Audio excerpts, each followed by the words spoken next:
हिंदू लड़कियों से love marriage करने वाले मुस्लिम लड़कों को पीएफआई फ्री में घर या फिर दुकान देती है। लव जिहाद के जरिए देश में मुस्लिम आबादी बढ़ाने का प्लान पीएफआई की रणनीति है। एक हिंदू को मुसलमान बनाने पर पीएफआई 2 लाख रुपए नकद देती है। पीएफआई का प्लान है कि पिछड़े और दलित हिंदुओं को सवर्णों के खिलाफ भड़काकर अशांति फैलाए।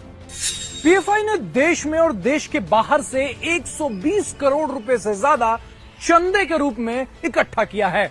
पीएफआई लगातार देश में संघ बीजेपी, योगी मोदी और आतंक विरोधी मशीनरी के खिलाफ प्रोपेगेंडा फैला रहा है। पीएफआई देश में और देश के बाहर एक बड़ा नैरेटिव बना रहा है कि भारत में मुसलमानों पर अत्याचार हो रहा है।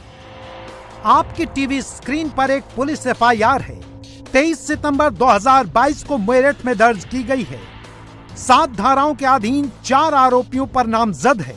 एफआईआर के मुताबिक आरोपी मोहम्मद शादाब, मुफ्ती शहजाद, मौलाना साजिद, मोहम्मद इस्लाम के पास बरामद पेन ड्राइव और दस्तावेज में देश को चौंकाने वाली बातें पता चली हैं। इसमें उत्तर प्रदेश के सीएम योगी आदित्यनाथ के लव जिहाद के खिलाफ दिए गए बयान हैं। भारत को इस्लामिक राष्ट्र बनाने की रणनीति के दस्तावेज इंडिया 2047 है। भारत को गजवाए हिंद बनाने की साजिश के सबूत हैं। हिंदुओं को काफिर बताकर उनकी हत्या करने की चाल है। 1993 के दंगों का वीडियो है। इस्लामिक स्टेट का वीडियो है। कश्मीरी मुजाहिदीन के वीडियो हैं। ईडी, एनआईए, सीबीआई के खिलाफ मैटर है। हिंदू, दलित और पिछड़ों को सवर्णों के खिलाफ लड़ाने की चाल है। पुलिस प्रशासन और न्याय व्यवस्था में पीएफआई समर्थकों की संख्या बढ़ाने की योजना है। आरएसएस में पीएफआई के जासूस समर्थकों को भर्ती करवाने की साजिश है और हिंदू संगठनों की जासूसी कर उन्हें मिटाने का मास्टर प्लान जैसे बेहद खतरनाक और भड़काऊ प्लान से भरे हुए हैं। इसके अलावा पुलिस की एफआईआर में आरोपियों के हवाले से एक और बात कही गई है, वो ये कि केरल के मंजीरी में पीएफआई ने कराटे ट्रेनिंग का कैंप लगाया। वहां देश भर से लड़के लड़कियां पहुंचे, लेकिन वहां पर हथियार चलाने की ट्रेनिंग दी गई और लोगों को भड़काऊ वीडियो भी दिखाए गए। वहां पीएफआई ने ऐसा साहित्य भी पढ़ने को दिया जो देश और हिंदुओं के खिलाफ भड़काने वाला था। एफआईआर में दी गई जानकारी के मुताबिक पीएफआई का मकसद गजवाए हिंद की स्थापना है। भारत में इस्लामिक राष्ट्र की स्थापना के लिए अपने काडर को हथियार और गुरिल्ला युद्ध की ट्रेनिंग देना है।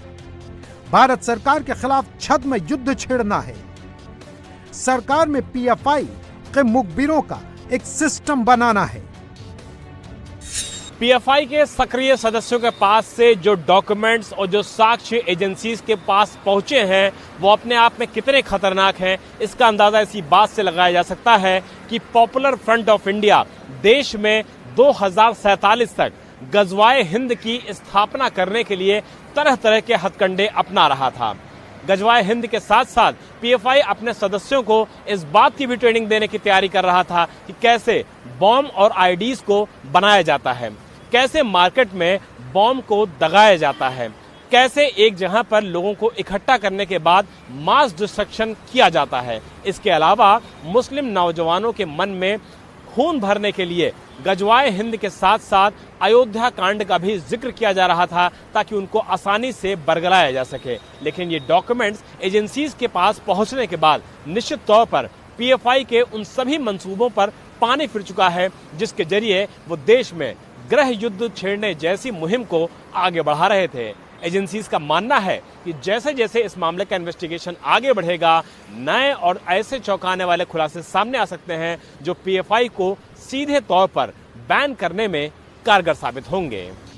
पीएफआई के छापों के दौरान उसके हर ऑफिस में कंप्यूटर और दूसरे आधुनिक आईटी उपकरण मिले हैं, लेकिन वो अपने काडर को भारत और मूर्ति पूजकों के खिलाफ क्यों ट्रेनिंग देते थे, ये बहुत डराने वाली बातें हैं। पीएफआई ने अपने काडर को बताया कि मूर्ति पूजकों का खून कुत्तों के खून के बराबर होता है। डेमोक्रेसी मुसलमान के लिए गुनाह है। पीएफआई अपने कैडर को व्हाट्सएप के जरिए भी जोड़ता था।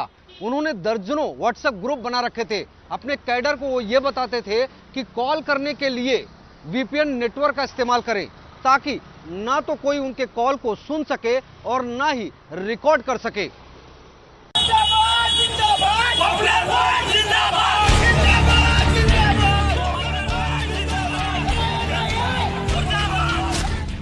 किए गए दावों पर अगर आपको विश्वास ना हो, अगर आपको लगता हो कि पुलिस ने डंडे के दम पर लिखवा लिया है, तो पुलिस की रिपोर्ट में दर्ज इबारत की आग दिखाने आपको दक्षिण भारत ले चलते हैं।